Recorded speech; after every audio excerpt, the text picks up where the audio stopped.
Mesdames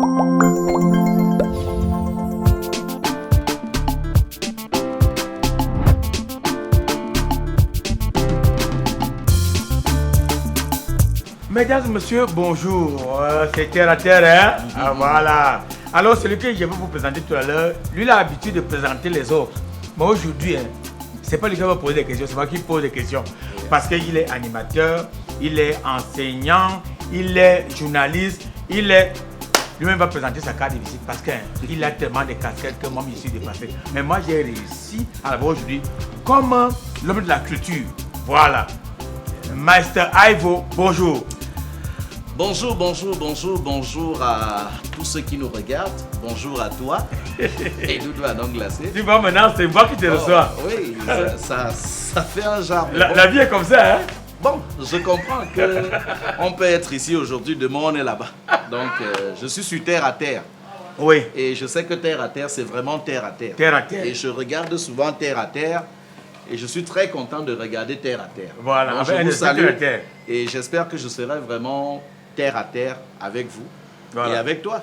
C'est ça qu'il s'agit. Alors, Master Ivo, homme donc, de il culture. faut placer le pied comme ça. Non, mets-toi à l'aise. Ok.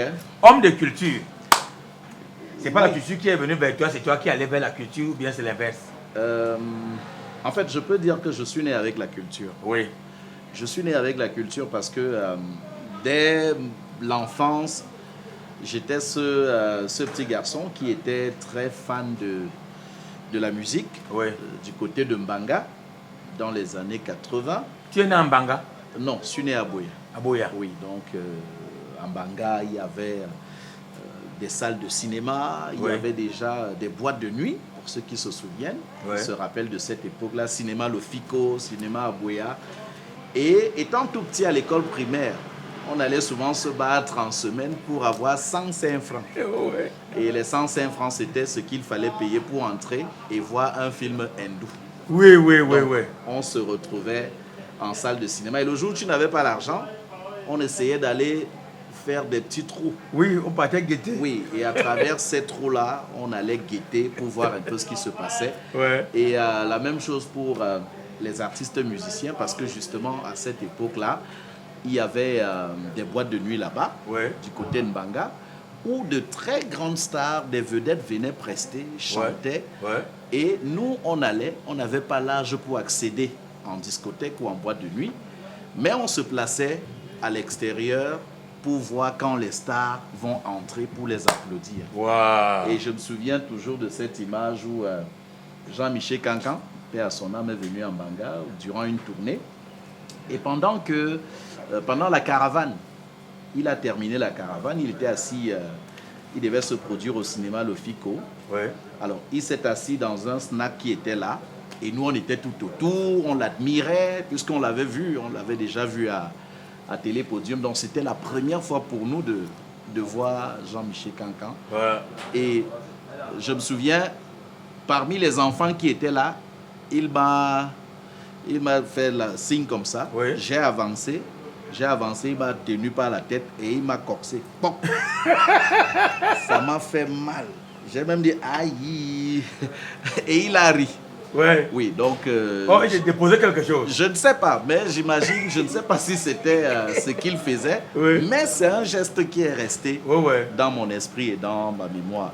Et bien sûr, quand la Pyrone Bangan Dingaman a ouvert sa boîte de nuit, vers le marché B, en Banga, je ne peux plus connaître exactement, mais je me souviens quand même de ces images-là.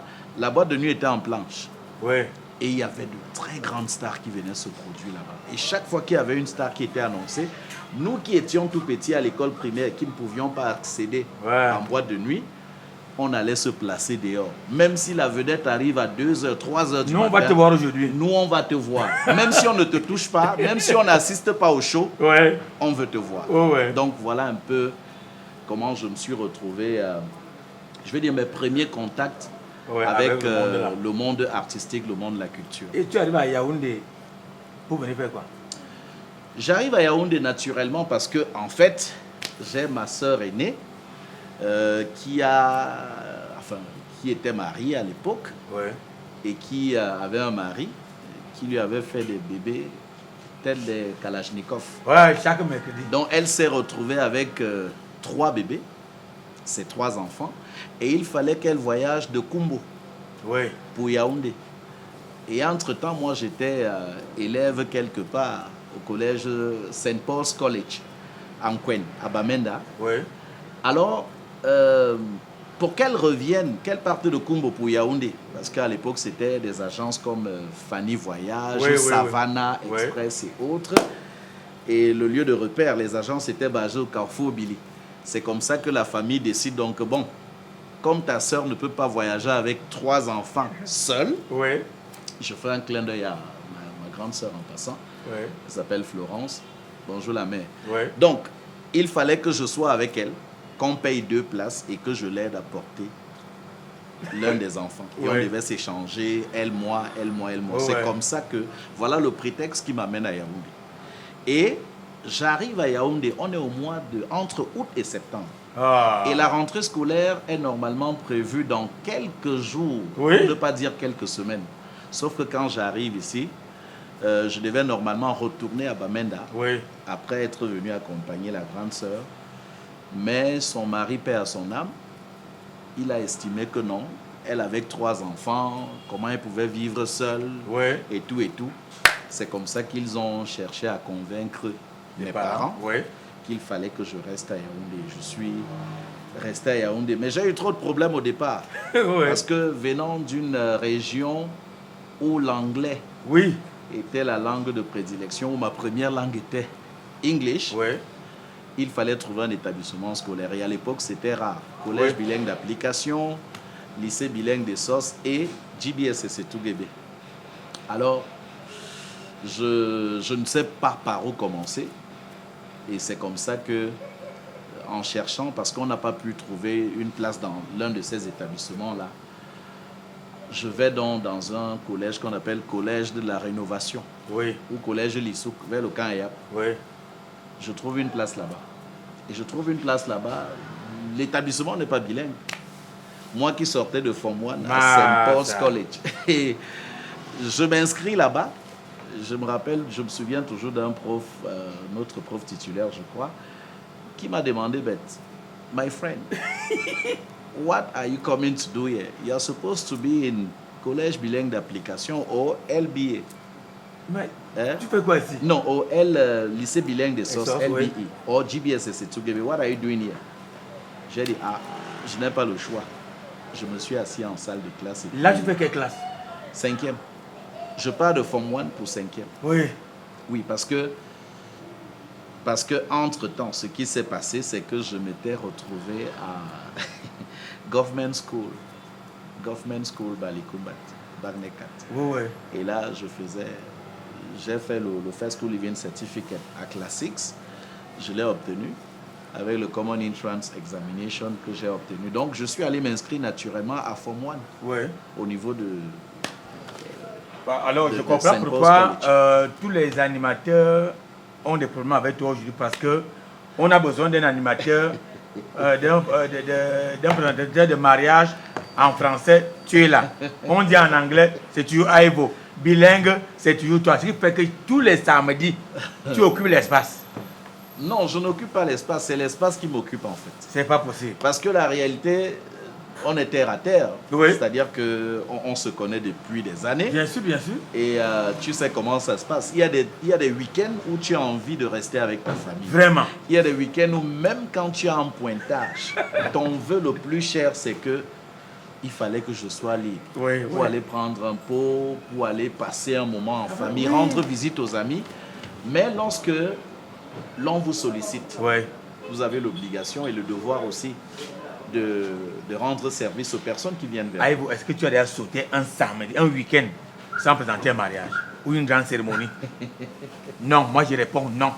Tu vas dire maintenant pourquoi les gens disent que tu n'as pas l'argent. Non, ça arrive parfois. Mais c'est difficile. Parfois, oui, c'est difficile.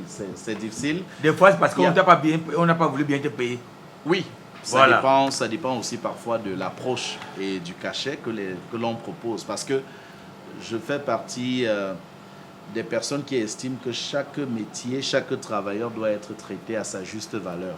Quel que soit le métier que tu fais, quel que soit le domaine dans lequel tu exerces, on devrait respecter ton talent, respecter ton génie, respecter ce que tu fais. Voilà. Raison pour laquelle je suis extrêmement exigeant sur un certain nombre de choses.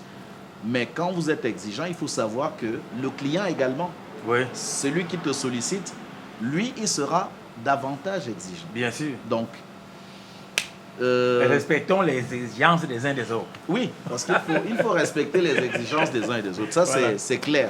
Alors, les sticks, tu avais peur de faire le concours. Moi, aujourd'hui, tu enseignes là-bas.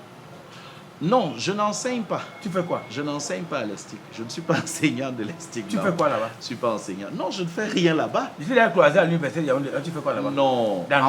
En fait, il arrive que dans certains établissements, dans certaines institutions universitaires, que l'on me sollicite pour aller parler aux jeunes apprenants. Ah, d'accord. Pour partager mon expérience professionnelle avec ces jeunes. Ouais. Donc, c'est dans ce cadre-là que je me retrouve souvent dans certains établissements. D'accord. Mais je ne suis pas enseignant. Je ne suis pas moi fort. Je n'ai pas le niveau pour enseigner. On va surtout parler donc culture. Mais par contre, j'ai eu à dispenser les cours de préparation au concours d'entrée à l'ESTIC. C'est-à-dire qu'il y avait des groupes qui me sollicitaient pour préparer les étudiants, pour leur dire comment aborder telle ou telle épreuve. Et je l'ai fait pendant un bon bout. Voilà. Et puis, voilà un peu. Alors, aujourd'hui, on va parler de l'animation. Toi qui es l'homme des radios. Est-ce que le quota 70-30 dont on nous parle dit qu'on doit jouer 70% des musiques du Cameroun et 30% de la musique extérieure, est-ce que tu as l'impression que vous suivez vraiment cela? Bon, si je dis vous, je ne suis pas habilité à parler au nom des animateurs ou au nom de la structure qui m'emploie, que je remercie d'ailleurs pour tout ce qu'elle m'aura apporté et qu'elle continue de m'apporter. Mais je pense que ça devrait être une responsabilité de tout un chacun. De se dire que les autres ont réussi à hisser leur artiste à un certain niveau. Et il nous revient à nous aujourd'hui de valoriser, de donner de la valeur à nos artistes également. Et cela passe par la promotion, bien entendu. Mais le gros problème et la grosse difficulté, c'est où je ne suis pas souvent d'accord avec certaines prises de position, c'est que vous allez vous rendre compte, je sais que tu es très introduit dans le milieu artistique, certains artistes camerounais, une fois qu'ils ont le nom, quand ils n'ont pas encore le nom, ils vont chercher Edoudoua pour leur promotion, pour toute autre chose. Ils sont disponibles et disposés à te suivre dans un processus parce qu'ils savent que tu pourras les aider. Mais une fois qu'ils ont déjà le nom, ils estiment que Edoudoua c'est qui? Master Ivo c'est qui? Et quand tu prends le téléphone même pour l'appeler, pour le convier à une émission, il faut se dire la vérité, c'est pas facile. Il y en a qui vont te dire non, d'abord s'il décroche.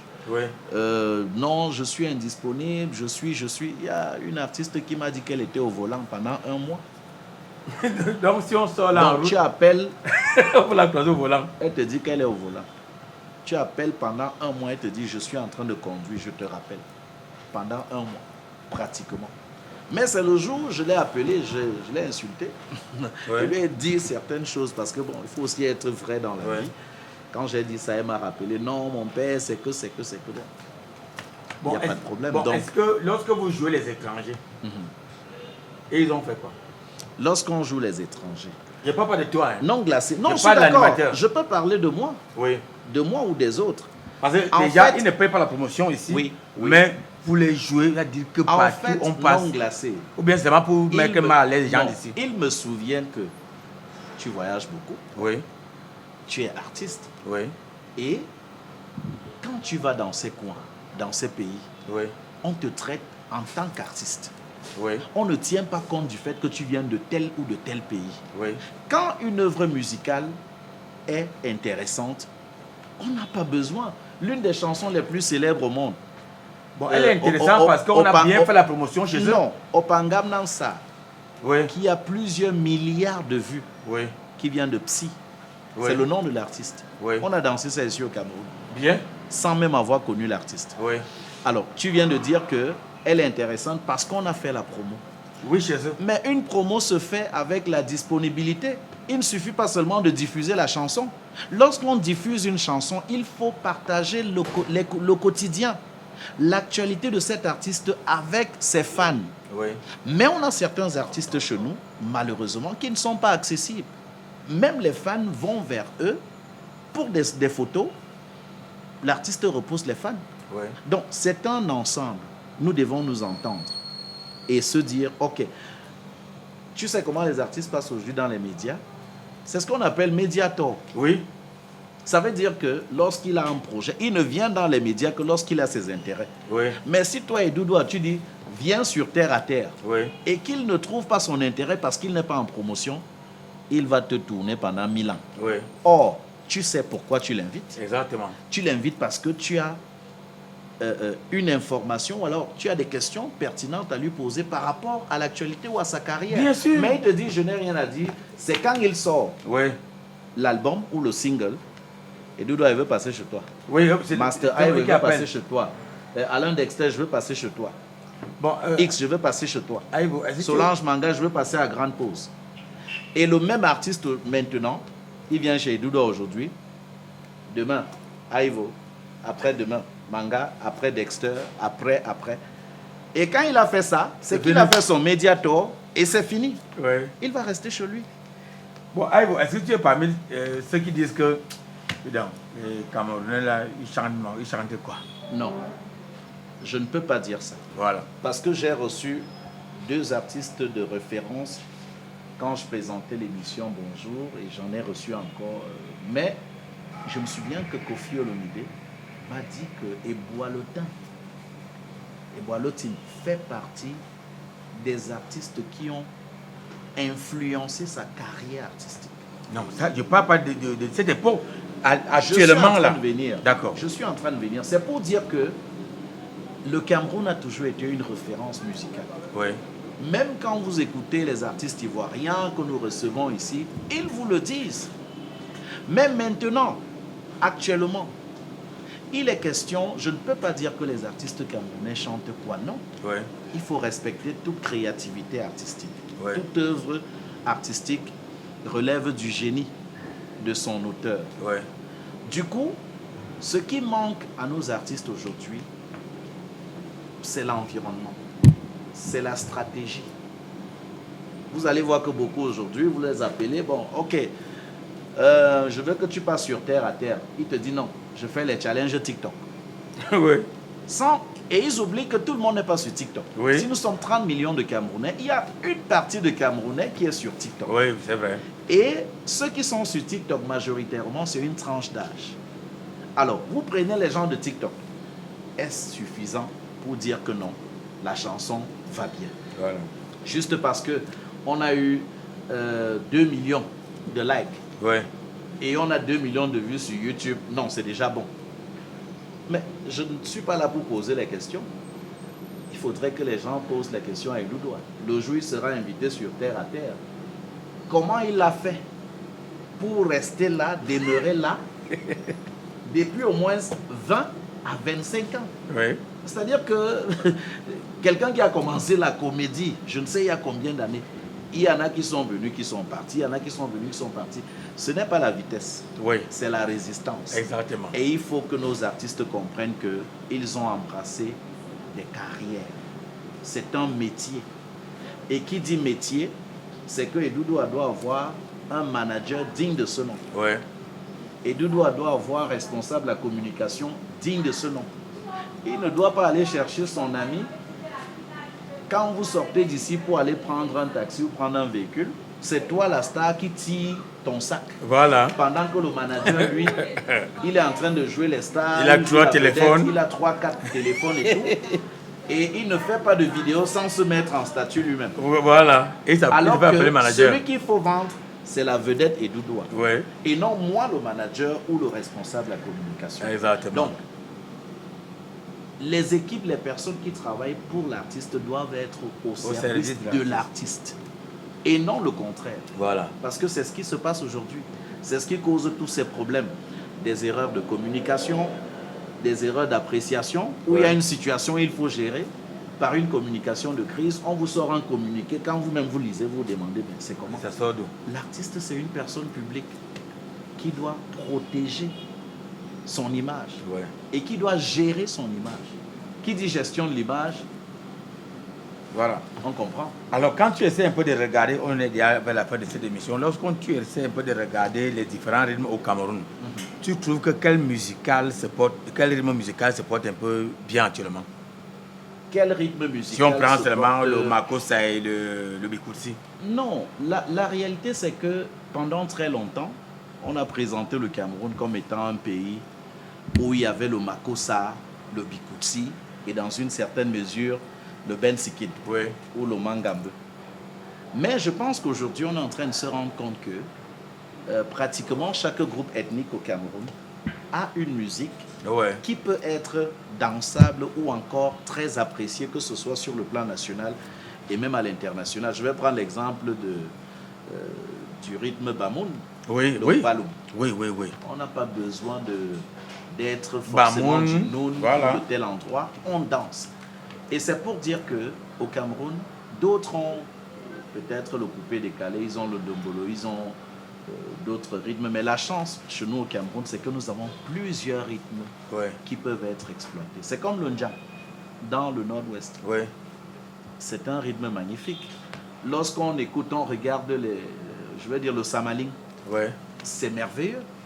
Lorsqu'on regarde le Bol, lorsqu'on regarde, il y a le rythme de la vallée du Thème, là, Ebolaza. Ce sont des rythmes magnifiques. Si on va dans le septentrion, il y a tellement de choses à vendre au Cameroun. Donc, pour moi, à mon humble avis, il est juste question que nous essayons ensemble de voir. Malheureusement... Est-ce que l'État devrait faire quelque chose? Je ne peux pas me prononcer sur un sujet dont je n'ai pas la maîtrise, mais je pense que les acteurs eux-mêmes peuvent se mobiliser. Les acteurs eux-mêmes peuvent se mobiliser, c'est-à-dire qu'on ne soit pas toujours en train de programmer des grands concerts, des grands shows, mais qu'il y ait des moments de réflexion et qu'on invite des experts, des artistes, des hommes de médias, peut-être des influenceurs, donc les arrangeurs, que toutes ces personnes, les musiciens qui sont les premiers concernés, se retrouvent dans le cadre d'un forum comme les états généraux. En quelque sorte, oui, pour discuter, pour parler de ce qu'il faut faire, comment nous devons nous comporter, pour donner une chance à notre musique. Alors, tu as écouté l'actualité Prince Aimé, de Bordeaux, Malos. En tant qu'observateur, si on t'avait demandé ton mot? En tant qu'observateur, si on m'avait demandé mon mot, en toute sincérité, le conseil que j'aurais pu donner à l'équipe de Prince Aimé, ça aurait été de se dire que le titre Viviane a fait vibrer le Cameroun, a fait danser le Cameroun. Et celui qui a en quelque sorte ressuscité ce titre-là, c'est de Bordeaux. De Bordeaux qui vient de la Côte d'Ivoire. La Côte d'Ivoire qui est une référence, un carrefour de la culture afro, de la culture africaine francophone. C'est-à-dire qu'Abidjan, on le sait, c'est-à-dire que c'est comme le carrefour. Alors, est-ce qu'il fallait faire un remix sur le plan local pour relancer la carrière ou donner une chance à Prince Aimé d'avoir une certaine visibilité? Peut-être oui, peut-être non. Ce n'est pas une mauvaise chose. Mais je pense que s'il avait voyagé, s'il était allé à Abidjan et qu'il avait fait le featuring avec de Bordeaux, il aurait eu un peu plus... il aurait pu conquérir un autre public qui ne connaissait pas la version de Viviane que nous avons écoutée il y a 20-22 ans. Donc, de Bordeaux, ça devait être une autre opportunité reçue dans des médias ivoiriens et forcément des spectacles au bout de cela. Mais je pense que ceux qui ont également eu l'idée de faire le remix, ce n'était pas une mauvaise idée. Vous savez, quand on dit Côte d'Ivoire, Cameroun, belle famille et autres, il y a toujours cette rivalité. C'était bien, mais il fallait maintenant un encadrement et se dire, après le remix, what next? Et c'est le what next là qu'il n'y a pas eu en fait. Oui, parce que bien qu'on attend toujours. Peut-être il y aura, mais avec tout ce qu'on suit avec les déchirures qu'il y a et tout ce qui se passe, je crains que ce soit peut-être la fin. Donc, on aurait dû penser et se dire qu'au-delà, c'est-à-dire le Pendant remix, qu'il est en train de faire son travail, pendant il entre le en remix, studio. Qu'est-ce qu'on fait Oui. pour la suite? Et profiter de ça donc Voilà. maintenant pour sortir Est-ce autre qu'on chose. n'aurait pas pensé à sortir un single Oui. de Prince Aimé qui n'avait rien à voir avec Viviane. Oui. pour lui permettre de rester dans cet esprit qu'il a eu? Parce que la chance parfois ne vient qu'une fois dans la vie. Ah, c'est ça. Donc, tout en encourageant tous ceux qui ont encouragé le remix, les artistes qui ont participé, bon, humblement, si on m'avait demandé mon avis, j'aurais préféré qu'il aille d'abord faire ce remix en Côte d'Ivoire et que par la suite, qu'il fasse le remix avec tout ce qui va avec. D'ailleurs, il a fait le remix, c'est ce que je disais tout à l'heure. Ce n'est pas parce que vous faites un remix avec un artiste de renom que ça marche. Voilà, ça a marché. Avec Yemi Alade, On attend toujours. Donc, voilà un peu mon avis sur la question. C'était le mot de fin. Maintenant, les gens qui veulent avoir Master Ivo, les deuils, les anniversaires, les mariages, les funérailles, tout ça, tu animes tout. C'est vraiment pour toi de donner ton numéro. Bon. Tu as aussi dit que tu es un manager. Non. J'ai souvent accompagné les artistes. Oh ouais. Oui, mais je ne me suis jamais considéré comme manager parce que pour être manager d'un artiste, il y a plusieurs préalables avant d'arriver au management. Ouais. Donc, j'ai souvent accompagné les artistes. Ça veut dire qu'un artiste a besoin d'être orienté. Tu l'accompagnes. Je l'accompagne et je ne suis pas forcément manager. Donc, je remercie tous ceux qui nous regardent sur Terre à Terre. Yes. Je remercie la grande famille de la CRTV. Oui. Je remercie Papa Jean Mater Nandi. Oui. Parce qu'il m'a beaucoup tenu la main. Oui. Et tous ceux qui nous regardent. Puis le numéro de téléphone, c'est ça? C'est là où on était. 694 48 48 67 67 67 67 694 48 6767. Super. Vous avez compris, il ne faut pas dire le clan, non. Mesdames et messieurs, j'espère que vous avez apprécié. On se donne rendez-vous samedi prochain avec le même plaisir. Bye, bye, bye.